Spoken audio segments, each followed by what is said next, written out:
Nove sogovornike imamo gospa Tanja Fajon in Milan Zver. Dober večer. Dober večer. Poglejte, gospa in gospod, 136 držav je priznalo Palestino, tudi 9 članic Unije. Smo Slovenci izbrali samo napačen čas ali smo se zadeve tudi napak lotili? Verjetno oboje. Jaz mislim, da je Slovenija imela že zdavnaj priložnost, da bi se lahko pridružila tistim državam, ki so priznale Palestino. Jaz osebno se za to zauzemam. Mislim, da smo tu mogoče danes izgubili spet eno priložnost. Ne bi rabili imeti tu zadržkov ali pomislekov. Ne gre to za neko politiko proti Izraelu. Zelo jasno, seveda, smo tudi na evropski ravni socialisti in demokrati nedavno obsodili napad izraelskih sil oboroženih na nedolžne civiliste, pozivali k odpravi blokade Gaze. Ta prostor pa se seveda na palestinskem ozemlju zužuje vedno bolj in vprašanje časa je, kaj se bo zgodilo. Jaz mislim, da je zelo malo prostora, da bi lahko še prišli do priznanja Palestincev. Danes so bili spet mrtvi na tem prostoru. Zakaj Evropska unija, ko gre za tako občutljivo vprašanje, se zdi, ne zavzame nekega skupnega stališča? Enotnega. Če dovolite, bi vas dopolnil. Res je, nekaj evropskih držav, članic Evropske unije je priznalo Palestino, ampak to leta 1988, takrat, ko so še živeli v drugačnih pogojih, samo ena država članica je kasneje priznala Palestino, tako da dobro, tudi v Grčiji bi lahko kakšno to ni rekli, aktualno vprašanje. Sedaj v Evropski uniji je pa res, da Evropska unija veliko pomaga v pravnem procesu med Palestinci in Izraelci. Potrebno je veriti, da enostavno pogoji še niso zreli za priznanje palestinske države. Nekoč bodo, ampak takrat, ko se bodo Palestinci dogovorili z Izraelci, ko bodo jih priznali kot državo, ne pa grozili, da jih je treba uničiti, kakor je to piše v politični platformi Hamasa. Gospod Zver, ne mi zamerite, jaz teh silnih naporov Evropske unije za zmanjšanje napetosti na tem prostoru ne vidim. Evropska unija je največji donator, pomaga Palestincem, vzdržuje jim šole, praktično vso infrastrukturo. Res pa je, da politični faktor pa ni. Kadar pride do napetosti, potem vstopita v ospredje ruski in pa ameriški znani minister. To pa je tudi res. Prav, osnovna tema našega nocojšnjega pogovora so madžarske volitve in naše manjšine. Zdajšnja oblast sicer za oboje zelo dobro skrbi. Kljub temu pa predvsem med porabci prihaja do kar nekaj pomislekov zaradi avtoritarnosti Orbanove vlade. Prekmurski Madžari so v zadnjih 2 letih od Fidesove vlade za različne projekte prejeli okrog 10 milijonov evrov. Njihova naklonjenost sedanje oblasti je zato razumljiva, saj je bilo vrsto let nasprotno. In naša skupnost je bila tista, s katero se dejansko ni ukvarjalo dolgo ne slovenska, oziroma še prej ne jugoslovanska, še manj pa madžarska oblast. Aktualni časi so drugačni, ne samo podpora manjšini. Madžarska želi tudi sovlagati v gradnjo drugega tira.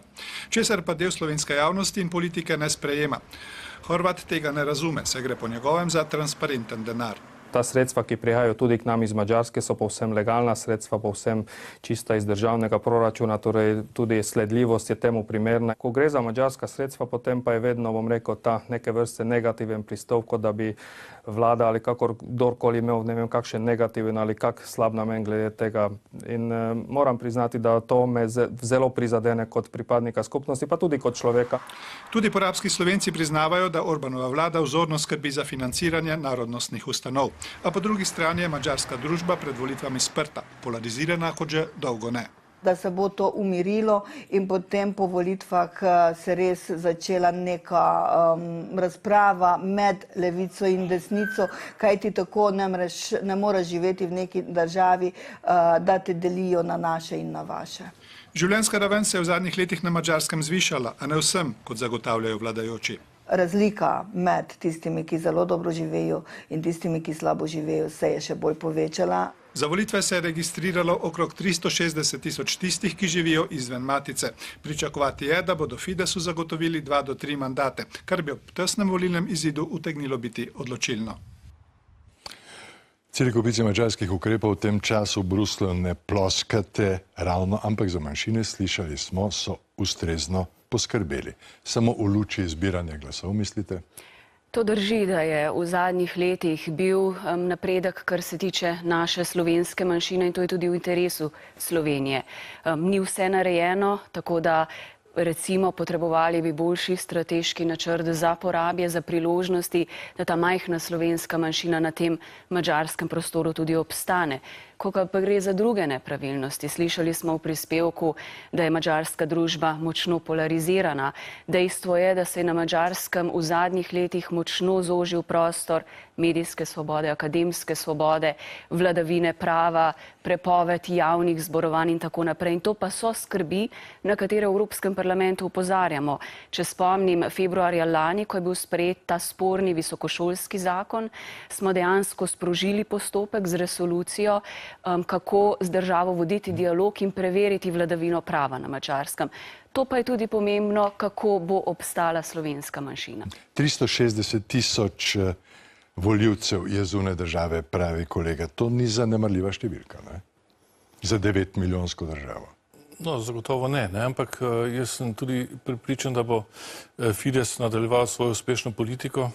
Jaz vidim njegovo vladavino drugače kot kolegica Fajonova. Pred 8 leti, ko so prevzeli oblast, je bila brezposelnost 12-odstotna, praktično država je bila pred bankrotom.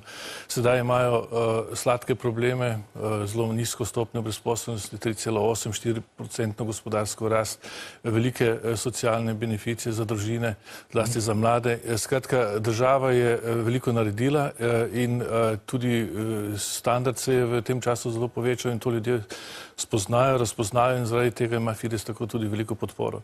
Pravite, veliko so naredili in imajo sladke skrbi. Številka, ki ste jo navedli, drži, ampak tudi mi smo pripravili nekaj številk, pa vas bom zdaj prosil, da jih pokomentirate. Režija, če lahko vidimo to razpredelnico. Poglejte, Slovenija in Madžarska, stopnja tveganja revščine pri nas 13, na Madžarskem 14,5. Bruto domači proizvod v primerjavi s povprečjem Unije, Slovenija 83, Madžarska 67, rast BDP je pri nas 5, na Madžarskem 4. Če imajo oni sladke skrbi, kaj imamo mi potem? Hudo sladke skrbi. Slovenija je imela veliko boljše sodišče možnosti kot Madžarska, ko je stopila na pot demokracije in tržnega gospodarstva. Danes bi morali biti številke bistveno drugačne v prid Slovenije, pa vidimo, da niso več toliko. Tudi Madžarska stopa, standard se dviga in počasi se bojim, da bodo tako kot druge postsocialistične države počasi prehitele Slovenijo. Slovenija ne izkorišča dovolj vseh svojih resursov, to je znano, tranzicija ni najbolj uspela, zlasti na gospodarskem področju. Včasih se čudim, zakaj se zunanje politike toliko usmerjamo na vzhod ali pa na bližnji vzhod, ne pa na Evropsko unijo. Vendarle imamo 18krat večjo blagovno menjavo z Evropsko unijo, kakor z Rusijo, pa vendarle zunanje politike usmerjamo bolj tja. Malce stran sva zašla, gospod Zver, ne? Mogoče res. Prav, še eno gostjo imamo nocoj. Sosedje namreč poznajo zelo svojstven način zastopanosti manjšin v parlamentu. Ta manjšine nimajo poslancev, ampak zastopnika manjšine.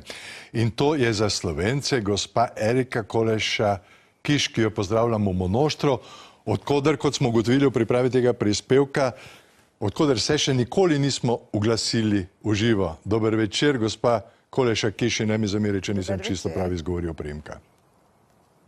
Nič, Erika Koleša Kiš sem in zastopam res slovensko manjšino v madžarskem parlamentu v zadnjih 4 leta in to delo bom nadaljevala po volitvah tudi. Moram povedati, da odnosi madžarske vlade so se v zadnjih letih do manjšin v marsikaterih zadevah spremenile in to v pozitivno smer. Če pogledamo samo to, da smo dobili možnost, katero smo zahtevali že od političnih sprememb, torej zastopanost v parlamentu. Razen tega veliko zakonov se je spremenilo v dobro za manjšine in pa tudi lahko povem, da finančno so vse 13 narodnosti dobro podprte v zadnjih letih, enako tudi slovenska. Seveda s tem, da moram ugotoviti, da naš gospodarski razvoj še zahteva marsikaj od ene in od druge države. To pomeni, da z Madžarske in pa tudi od matične domovine pričakujemo, da zato, da ostane narodnost tukaj v Porabju, kjer živimo že več 100 let, moramo nekako staviti mladino doma. To pa lahko naredimo le tako, če imajo zagotovljeno kruh, ki ga prislužijo v domačih kraji in s tem ostanejo tudi dobri Slovenci na Madžarskem. Gospa Kiš, sekunde nama bežijo. Poglejte, pred letom in pol so mi v Gornjem Seniku povedali, da niti en sam otrok, ki konča osnovno šolo s slovenskim poukom, ni sposoben normalno, brez težav komunicirati v slovenščini. Ampak jezik, to je osnovna identiteta manjšine. Ja, imate prav, se strinjam s tem. V zadnjih letih se je odnos družin spremenil do jezika, seveda to zaradi gospodarskih razlogov, saj če si ne vidi korist znanjem jezika, se obrne, ampak materni jezik zahteva, da ga ohranjamo, da skrbimo za to tudi, da se naši otroci naučijo jezik. Upam, da se bojo tudi starši spremenili na tem področju. Veliko dela ima seveda šola sama in jaz imam trdo upanje, da s tistimi priložnosti, katere imamo sedaj, lahko nekako prevlačimo starše nazaj k jeziku, nazaj k naši kulturi in da se bojo naši potomci tudi pogovarjali v slovenskem jeziku, sicer ne v porabščini, saj porabščina je zastarela, ampak knjižni jezik se naučijo, pa delno tudi ostane naš domači jezik, torej porabščina. Prav, gospa Kiš, to upanje, da bo jezik ostal, delimo z vami tudi mi, čeprav je črta šla zadnjih nekaj let navzdol. To pa je tudi dejstvo. Hvala lepa za vaše oglašanje iz Monoštra. Seveda bi tudi matična država morala storiti kaj, ne? Da ta mađarska, slovenska manjšina na Madžarskem, samo še 5000 ljudi je, ne bi pozabila govoriti slovensko. Seveda, Madžarska je naša soseda in skrbeti nas mora, kaj se dogaja, krepiti moramo odnose. Kot sem prej omenila, imamo dober gospodarski načrt za Pomurje. Potrebovali bi enako podoben načrt, dober gospodarski za Porabje. In to, kar smo tudi slišali, določene mere skrbi, da slovenska manjšina tam morda ne uporablja toliko jezika, kolikor je meni poznano, tudi niso tako idealne priložnosti za dostop do delovnega mesta, torej možnosti za izboljšave so in jaz upam, da bo naša poslanka, tudi predstavnica narodnostne manjšine naprej v parlamentu. Bi pa lahko upozorila na druge, to, kar v Evropskem parlamentu opozarjamo, recimo mogoče nepravilnosti, tudi na Madžarskem je zelo močna atmosfera proti priseljenski politiki, po drugi strani pa vemo, da je Madžarska država, ki je v zadnjem obdobju prodala več kot 20 000 dovoljenj bogatim ljudem, priseljencem, tujcem, torej za dober denar, takim tudi, ki so imeli pa sporno mogoče zgodovino. Poglejte, gospod Zver, zdaj bom še eno drugo zgodbo odprl za pol minute, da ne bo pomote toliko nam še ostalo. Zakaj je Evropa tako tiho, ko gre za Katalonijo in Španijo? Slovenci smo po tistem referendumu, se ve zakaj, že ploskali, ampak nič se ni zgodilo. Evropa molči. Evropa tudi molči, kadar gre nasploh za pravice manjšin. V Evropi deluje parlamentarna skupina, ki se ukvarja s tem vprašanjem, ampak v njej so v glavnem Slovenci, Hrvati, Madžari, Slovaki in torej te nove članice, ki veliko bolj spoštujejo pravice manjšin, ne samo kulturnih, tudi drugih. Kar se pa tiče Katalonije, pa seveda Katalonija je poseben primer, ni primerljiv s Slovenijo. Katalonija se ni mogla odcepiti od Španije, zato ker niso bile pripravljene stvari. Če bi primerjali vse elemente osamosvojitve, slovenske in katalonske, seveda pridemo do bistveno drugačnih spoznanj in rezultatov. Ampak vendar smo rekli, da so naredili prvi korak na neki poti, ki pa nikamor ne vodi. Nobenega drugega niso več naredili. Ja. Tudi zaradi molka Unije. Tudi, no, ampak jaz ne bi Unije krivil. Krivil bi predvsem politike, ki so vodili odcepitven proces, ker so bili popolnoma nepripravljeni, nesposobni speljati zgodbo do konca. Tudi to, da so se kasneje pobegnili v druge države, cele politične ekipe, je dokaj neverodostojno za katalonski narod, ki je pričakoval od svojih voditeljev veliko več. V Sloveniji smo se morali za samostojnost boriti z vojaškimi sredstvi in policijskimi. Hvala lepa, moram se vam zahvaliti, tudi zgovorni gospe Kiš, hvala lepa za pojasnila vajena nocoj.